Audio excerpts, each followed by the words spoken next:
አብይ የመሪነት ችሎታቸውን ገና አላረጋገጡም። ጌታቸው በአልጀዚራ No. He didn't tell me personally that he was a messiah or anything. Do you believe he's a messiah? He said his mother told him he would once be a king. አቶ ጌታቸው በአዲስ ተቃውሞ መንፈስም የአልጀዚራው ቃለ መጠይቅ ምን ይነግረናል? አቶ ጌታቸው ረዳ ከአልጀዚራ ጋር ባደረጉት ቃለ መጠይቅ አሁንም በአነጋጋሪነቱ እንደቀጠለ ነው።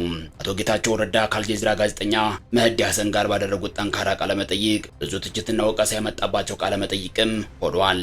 Getachew Redda, thank you for joining me on Head to Head tonight. My pleasure. በዚህ ቃለ መጠይቅ ላይ በርካታ ኢትዮጵያውያን መልስ እየሰጡ ነው። ቃለ መጠይቁን ጥሩ አድርጎ ፈታኝ ጥያቄ በመጠየቅ ለትግራይ ጦርነት ተጠያቂነትና ፍትህ እንዲሰፍን የሞገተው መህዲ ሐሰን ብዙ አድናቆት እየቀረበለት ይገኛል። አቶ ጌታቸው ረዳ በኢትዮጵያና በኤርትራ መካከል ጦርነት ይነሳል የሚል እምነት የለኝም ሲሉ ተናግረዋል። አቶ ጌታቸው ረዳ በጦርነቱ ወቅት ስለተናገሩት ንግግር በግልጽ ተጠይቀዋል። አቶ ጌታቸው ከ4 ዓመት በፊት እንዲህ ሲሉ ተናግረው ነበር።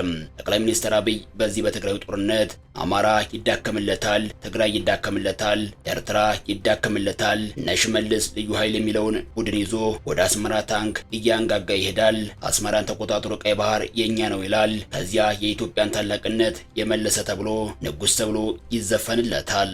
ምን የሚባል አባባል ለመሰለህ የማን ቤት ተቃጥሎ የማን ቤት ይቀራል የሚል ሲሉ መናገራቸው ይታወሳል። ይህን ጥያቄ ታዲያ ከ4 ዓመት በኋላ የአልጀዚራው ጋዜጠኛ መህዲ አንስቶላቸው ነበር። እናም ግን አቶ ጌታቸው ረዳ በቀድሞ ንግግራቸው በተወሰነ መልኩ የተሸማቀቁ ይመስላሉ። በልበ ሙሉነት ለመመለስም ሲቸገሩ ታይተዋል። ጠቅላይ ሚኒስትር አብይ የተስፋፊነት ስራ ይሰራሉ ብዬ አላስብም፣ አደጋ ስላለው ሲሉ መልስ ሰጥተዋል። በኤርትራና በኢትዮጵያ መካከልም ግጭት ወይም ጦርነት ይኖራል ብዬ አልገምትም ሲሉ ተናግረዋል።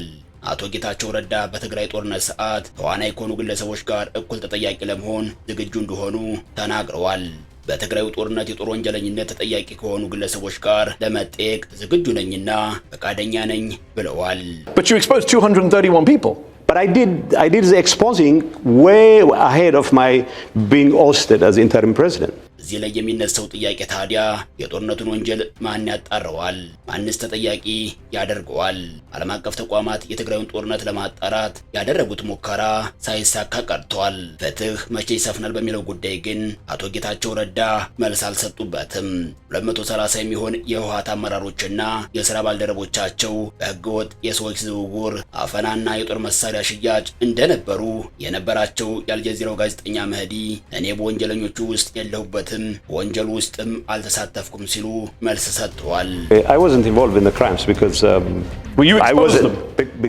አቶ ጌታቸው ረዳ በትግራይ ጊዜያዊ አስተዳደር ፕሬዝዳንት በነበሩበት ሰዓት ወንጀለኞችን ለህግ ያላቀረቡበትን ምክንያት ሲናገሩም በህወሓት ውስጥ አንድነት ላይ ትኩረት ስለማናደርግና ፓርቲው አደጋ ውስጥ እንዳይገባ ስለምንሰራ ነው ብለዋል። ለዛም ነው የታገስኩት ሲሉም ተናግረዋል። በአልጀዚራው ጋዜጠኛ መህዲ ጠቅላይ ሚኒስትሩ ራሳቸውን እንደ ንጉስ በፈጣሪ የተሰየሙ እንደሆኑ ይመለከታሉ፣ በዚህ ጉዳይ ምን ይላሉ ተብለው አቶ ጌታቸው ረዳ ተጠይቀው ነበር።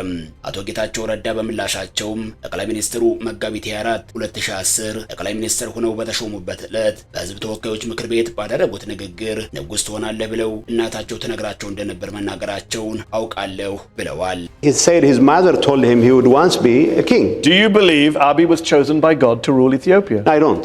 ነገር ግን ጠቅላይ ሚኒስትር አብይ አህመድ መሪ ከመሆናቸው በፊት በነበራቸው የግል መቀራረብ ሰዓት በእናታቸው ንጉስ እንደሚሆኑ አልነገሩኝም ሲሉ ተናግረዋል።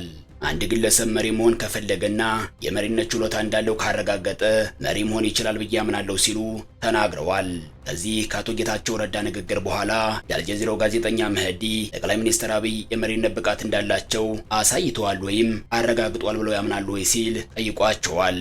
አቶ ጌታቸው ረዳ ለዚህ ጥያቄ የሰጡት ምላሽ ብዙዎቹ ያልጠበቁትና ያልገመቱት ሆኗል።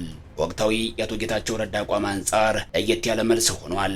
አቶ ጌታቸው ረዳ ስለ ጠቅላይ ሚኒስትር አብይ የመሪነት ችሎታ በሚመለከት በመልሳቸው እንዲህ ሲሉ ተናግረዋል። ጠቅላይ ሚኒስትር አብይ ገና የመሪነት ብቃታቸውን አላረጋገጡም የአቶ ጌታቸው ረዳ መልስ ነበር። ጋዜጠኛው ጥያቄውን ቀጥሏል። ከዚህ ዓመት የመሪነት ቆይታ በኋላ ብቃታቸውን አላሳዩም የሚል ጥያቄ መህዲ አቅርቦላቸዋል። አቶ ጌታቸው በምላሻቸው ደግሞ እኔ ጠቅላይ ሚኒስትሩን በመወከል የጠቅላይ ሚኒስትሩን ብቃታቸውን የሚያሳዩ መዘርዝሮችን በማዘጋጀት ስራ ላይ አይደለሁም፣ ብቃታቸውንም አላሳዩም የሚለው ግን የኔ የግል ሐሳብ ነው ብለዋል። ጋዜጠኛ መህዲ አሁንም አቶ ጌታቸው ረዳን መጠይቁን ቀጥለዋል። ጠቅላይ ሚኒስትር አብይ ይህን ቃለ መጠይቅ ቢሰሙትና አማካሪያቸው ገና የመሪነት ብቃታቸውን ገና አላረጋገጡም ቢሏቸው ከዚህ በተጨማሪም የዘር ማጥፋት ወንጀል ጥፋተኛ ሊሆኑ ይችላሉ ብሎ ቢናገራቸው ጠቅላይ ሚኒስትር አብይ ይህንን ቢሰሙ በቃለ መጠይቅ ከስራ የሚያሰናብቱት አይመስሎትም ወይ ሲል አቶ ጌታቸው ረዳ ጋዜጠኛው ጠይቋቸዋል። እውነት ለመናገር በዚህ ቃለ መጠይቅ ምክንያት ምንም ነገር ቢፈጠር በእኔ ደንታ የለኝም ሲሉ መልስ ሰጥተዋል። መህዲ ሐሰን አቶ ጌታቸው ረዳን እንዲህ ሲል ጠይቋቸዋል። በርካታ የትግራይ ተወላጆች እርስዎን እንደ ከሃዲ ወይም ትሬተር ያዩታል። በሺዎች የሚቆጠሩ የትግራይ ሰዎች በእርስዎ የጦርነት ጥሪና ግብዣ መሰረት ወደ ጦር ግንባር ሂደው ሞተዋል። ወጣት የትግራይ ወጣት በ10 ሺዎች እንዲነሱና እንዲዋጉ አነሳስተዋል። ዛሬ ለትግራይ ህዝብ ለጦርነቱ ሰለባ ለሆኑት አሁን ግን የእሱን ስቃይ ያቀነባበረውን አብይ አህመድን በመቀላቀል እንደከዷቸው ለሚያስቡት ምን ይሏቸዋል? አቶ ጌታቸው ረዳ በምላሻቸው እንዲህ ሲሉ ተናግረዋል። የጠቅላይ ሚኒስትር አብይ አህመድ የምስራቅ አፍሪካ ጉዳዮች አማካሪና የስብረት ፓርቲ ፕሬዝዳንት እንዲህ ሲሉ ይመልሳሉ። እዚህ ሁለት ነገሮች አሉ። ተጋሮዎች ራሳቸውን ለመከላከል በጅምላ መምጣታቸው ትክክለኛ ነገር ነበር። እነሱን ተነሱ ብዬ ጥሪ ማቅረቤም ትክክል ነገር ነበር። ነገር ግን እንደ አመራር አባላት ህዝቡን ክፉኛ መክዳታችን ይህ እስከ መቃብር የምሸከመውና እኔም የዚያ ውድቀት አካል መሆኔ ነው። አሁን እየሰራው ያለውት እኛ በሰራናቸው ስህተቶች ለመጸጸት ብቻ ሳይሆን የአይነት የተሳሳተ ስሌት ዳግም እንዳይከሰት ለማድረግ ነው። ህይወታቸውን የከፈሉት በሺዎች የሚቆጠሩ ወጣቶች ሞት እኛ መሪዎቹ በቂ አስተዋይ ብንሆን ኖሮ ሊወገድ ይችል ነበር። መህዲ ሐሰን ጥያቄውን ቀጥሏል። በ2022 የፕሪቶሪያ ስምምነት በሚሊዮን ለሚቆጠሩ ሰዎች ፍትህ እንደሚሰጥ ቃል ገብቷል። 3 ዓመት ሆኖታል። ነገር ግን ቁልፍ ቃል ኪዳኖቹ አልተፈጸሙም። ማንም ለጦር ወንጀል ተጠያቂ አልሆነም። እንዲያውም ብዙዎቹ አሁንም በስልጣን ላይ ናቸው። ባለፈው ወር ከሰብአዊ መብቶች ተቋም ወይም ሁማን ራይትስ ዋች ክስ ከቀረበባቸው የአማራ ባለስልጣን ደመቀ ዘውዱ ጋር ተገናኝተዋል። ሁማን ራይትስ ዋች እንዳለው አቶ ደመቀ ዘውዱ ስምምነቱ በኋላም በምዕራብ ትግራይ የዘር ማጽዳቱን የቀጠለ ሰው ነው። የትግራይ ህዝብ እንዴት አድርጎ በእነሱ ጥቅም እየሰሩ እንደሆነ ሊያምኑት ይችላሉ? ጌታቸው ረዳ ለጋዜጠኛው እንዲህ ሲሉ መልስ ሰጥተዋል። ይህ ለመጀመሪያ ጊዜ የተሰማ ነገር ነው። ይህንን ቀውስ ለመፍታት ፍላጎት ካለህ አሁንም በስልጣን ላይ ካሉ ሰዎች ጋር መስራት አለብህ። የፌዴራል መንግስት በያዙት የምዕራብ ትግራይ አካባቢዎች የሚገኙ ማንኛውም የአማራ አስተዳደሮችን ማፍረስ እንዳለበት አምናለሁ።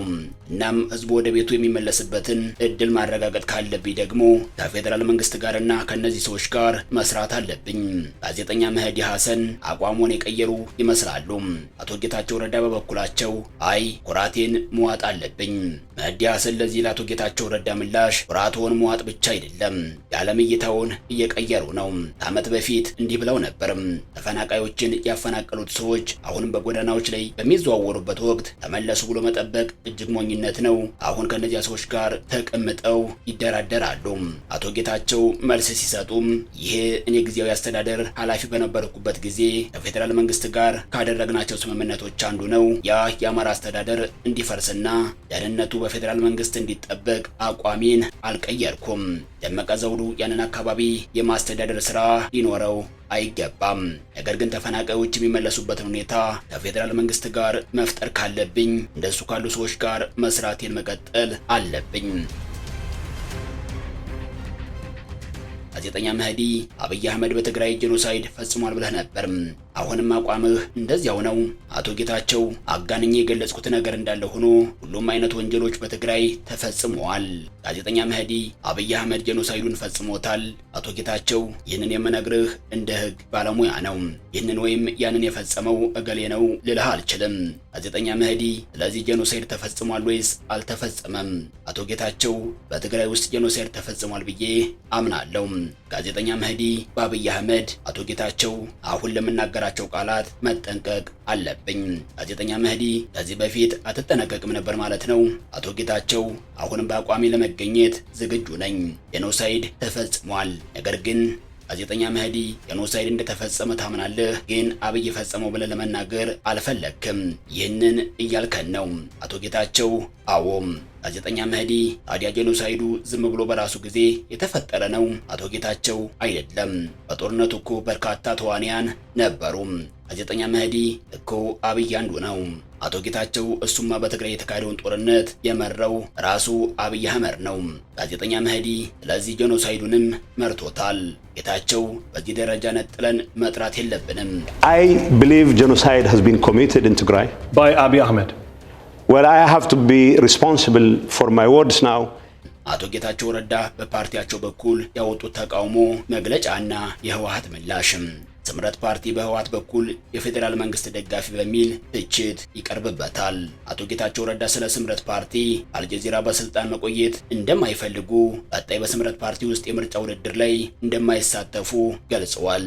ስምረት ፓርቲ የፌዴራል መንግስቱን በተፈናቃዮች ዙሪያ ወቅሷል። በፌዴራል መንግስቱ እጅግ አዝነናል ሲል ስምረት ፓርቲ ከቀናት በፊት ባወጣው መግለጫ አሳውቋል። አቶ ጌታቸው ረዳ የሚመራውና በቀድሞ የህወሓት አመራሮች የተመሰረተው ዲሞክራሲያዊ ስምረት ትግራይ ወይም ስምረት ፓርቲ ባወጣው መግለጫ በፌዴራል መንግስቱ እጅግ ማዘኑን አስታወቀም።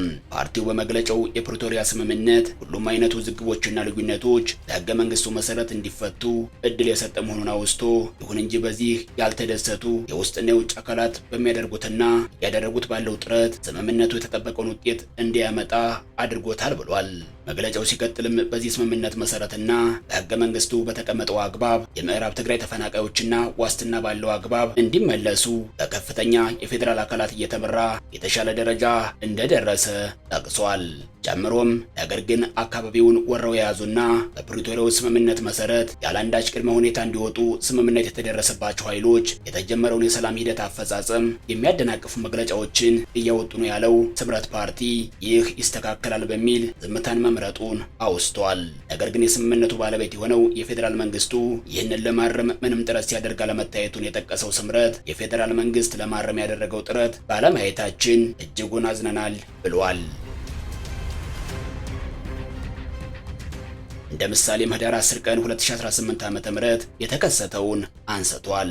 በዕለቱ የነበረው ሁኔታ ስምረት ፓርቲ የገለጸው ቀድሞውንም ቢሆን ህዝባችን እንዲፈናቀል ከፊቱ ነው ሲያነሳሱ የነበሩ አንዳንድ ምሁራንና የሃይማኖት መሪዎች በዚያ ሳይጸጸቱ ዛሬም ይህንን ስምምነት የሚያደናቅፍ የተጀመረውን ሰላማዊ የትግል ሂደት የሚያወክና የትግራይን ህገ መንግስታዊ ግዛት የሚጻረር ኃላፊነት የጎደለው አሳፋሪ ተግባር ሲፈጽሙ ውለዋል በማለት ነው። ህወሓት በበኩሉ በቀድሞ የትግራይ ክልል ጊዜያዊ አስተዳደር ፕሬዝዳንት አቶ ጌታቸው ረዳ የሚመራ ቡድን የአገር ክህደት ፈጽሟል ሲል ህወሓት በተደጋጋሚ ከሷል። አሁን ላይ በዚህ ቡድን የደረሰውን ጉዳት ለመጠገን እየተሰራ እንደሚገኝ ፓርቲው አስታውቋል። የህዝባችንን አንድነት ለማወክ በጎጠኝነትና በኋላ ቀርነት ጥረት ቢያደርግም ስለ አንድነት ውይይት ተደርጓል ብለዋል ቃል አቀባዩ። ከደብረ ጽዮን ቡድን ጋር ከፍተኛ መቃቃር ውስጥ ገብተው የቆዩት አቶ ጌታቸው ከ2 ዓመት የትግራይ ጊዜያዊ አስተዳደር ፕሬዝዳንትነት ቆይታ በኋላ መጋቢት 2018 ዓ.ም ላይ ስልጣናቸውን ለምክትላቸው ሌተናል ጀነራል ታደሰ ወረደ አስረክበዋል። በተጨማሪም አቶ ጌታቸው ረዳ ከበርካታ የህወሓት ከፍተኛ አመራሮችና አባላት ጋር በመሆን ስምረት የተባለ ተቋሚ ፓርቲ መስርተው በሊቀመንበርነት እየመሩ ነው። አቶ ጌታቸው ረዳ በአልጀዚራው መድረክ ላይ ጠቅላይ ሚኒስትር አብይ ገና የመሪነት ብቃት አላረጋገጡም ማለታቸው፣ ከዚህ በተጨማሪም ፓርቲያቸው የፌዴራል መንግስቱን መውቀሱን ተከትሎ አቶ ጌታቸው ረዳ የፌዴራል መንግስቱን ወደ መቃወም ያዘነበሉ ይመስላል እየተባለ ነው።